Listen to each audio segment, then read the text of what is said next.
Hi అండి. ఈరోజు మనం తమిళనాడులో ఎంతో ఫేమస్ అయిన తలపాకట్టి బిర్యానీ ఎలా తయారు చేసుకోవాలో చూద్దాం. ఇప్పుడు ఒక చిన్న మిక్సీ జార్ తీసుకొని మసాలా తయారు చేసుకుందాం. దీనికి ఒక 10 లవంగాలు,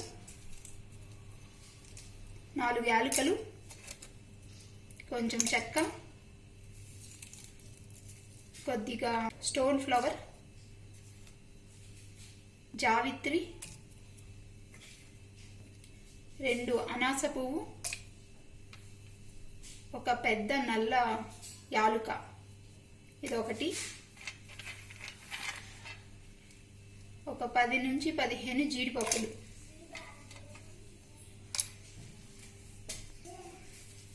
దీంట్లో ఒక 2 బిర్యానీ ఆకులు,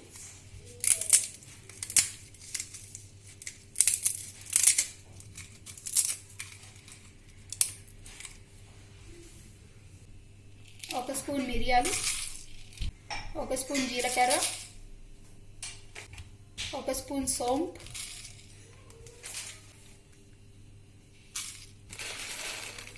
2 స్పూన్ల ధనియాలు. వీటన్నిటిని మనం బాగా పౌడర్ చేసుకోవాలి.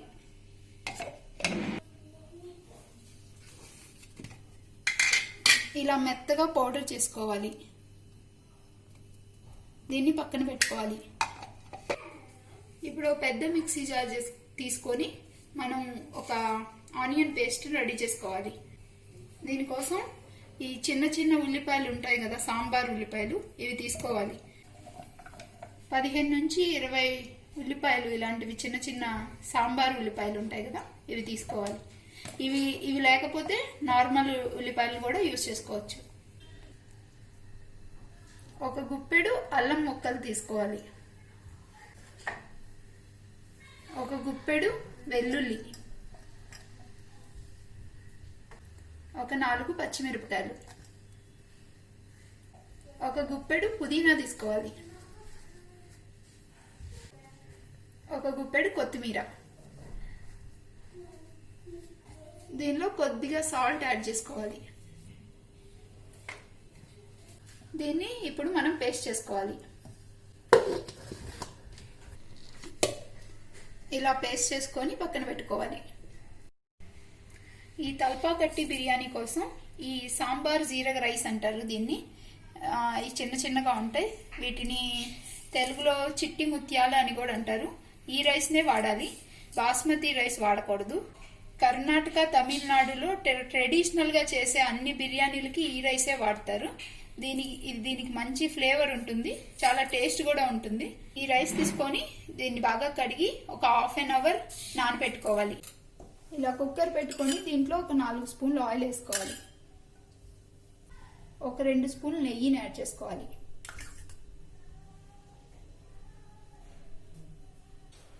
మనం ముందుగా రెడీ చేసుకున్న ఆనియన్ పేస్ట్ని దీంట్లో వేసుకోవాలి.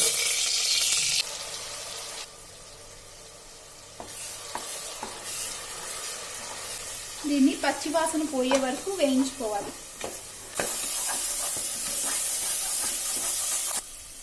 ఇలా చుట్టుపక్కల నూనె బయటకు వచ్చే వరకు బాగా ఫ్రై చేసుకోవాలి.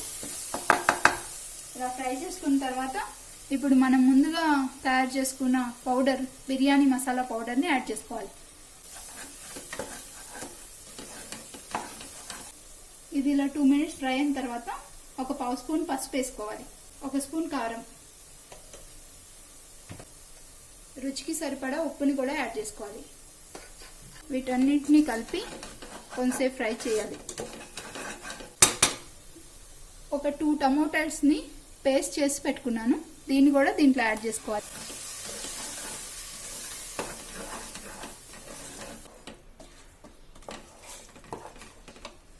టమోటో కూడా కొంచెం కుక్ అయిన తర్వాత ఒక ½ కప్ పెరుగుని యాడ్ చేసుకోవాలి.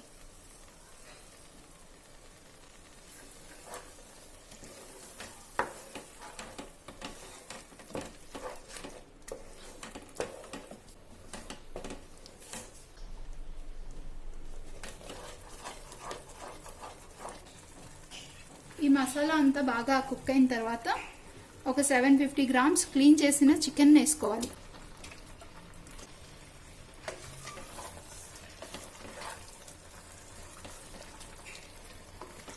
ఈ చికెన్ క్లీన్ చేసిన తర్వాత కొంచెం ఉప్పు నిమ్మరసం కలిపి పెట్టుకుంటే చికెన్ చాలా సాఫ్ట్గా బాగా ఉడుకుతుంది.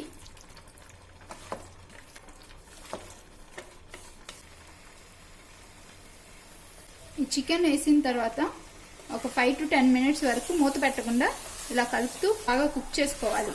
ఈ చికెన్లో ఉండే వాటర్ అంతా అబ్జర్వ్ అయ్యే వరకు కుక్ చేయాలి. ఇప్పుడు చికెన్లో ఉన్న వాటర్ అంతా అబ్జర్వ్ అయిపోయింది. ఇప్పుడు నేను 1 కప్పు వాటర్ యాడ్ చేసి దీన్ని బాగా కలిపి మూత పెట్టి చికెన్ సాఫ్ట్ అయ్యే వరకు ఉడికించాలి. మూత పెట్టుకొని కుక్ చేసుకోవాలి.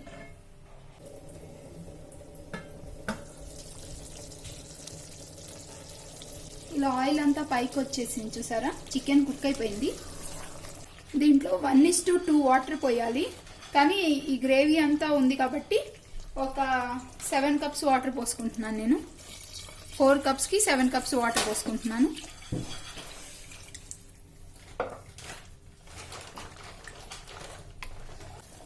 వాటర్ ఇలా బాగా మరిగిన తర్వాత 4 కప్పులు నానబెట్టిన బియ్యం వేసుకోవాలి.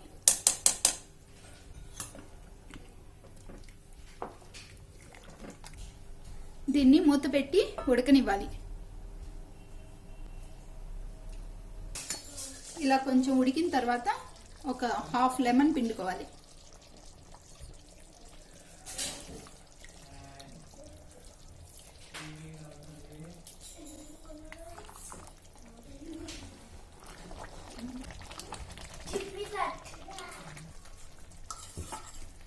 ఇలా ఆల్మోస్ట్ వాటర్ అంతా అయిపోవచ్చినప్పుడు దీంట్లో నెయ్యిని యాడ్ చేసుకోవాలి.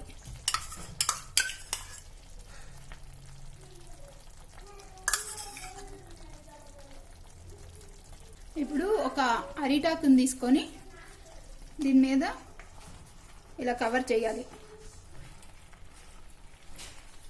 అరిటాకుతో మొత్తం ఇలా కవర్ చేసుకోవాలి. ఇలా ముందుగా వేడి చేసుకున్న పెనం మీద మనం బిర్యానీ గిన్నెని పెట్టుకోవాలి.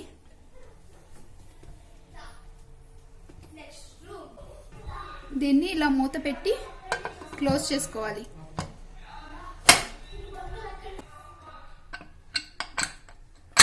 పైన విజిల్ కూడా పెట్టుకోవాలి, కానీ కుక్కర్ విజిల్ ఏమీ రావాల్సిన అవసరం లేదు.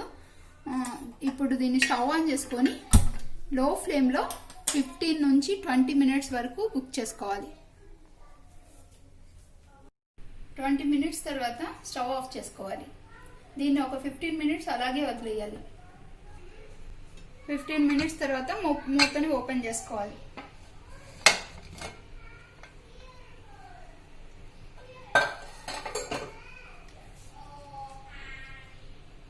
మీకు అరిటాకు దొరకకపోతే పర్వాలేదు, అరిటాకు లేకుండా కూడా ఇలా దమ్ పెట్టుకోవచ్చు. అరిటాకు ఉంటే మంచి ఫ్లేవర్ వస్తుందని నేను అరిటాకుని కూడా పెట్టాను.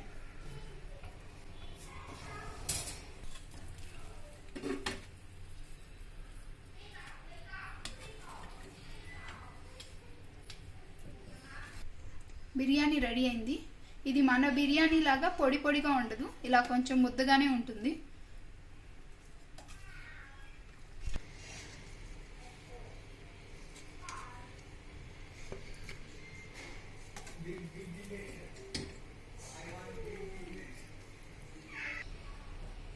తమిళనాడు స్టైల్ తల్పాకట్టి బిర్యానీ రెడీ అయింది.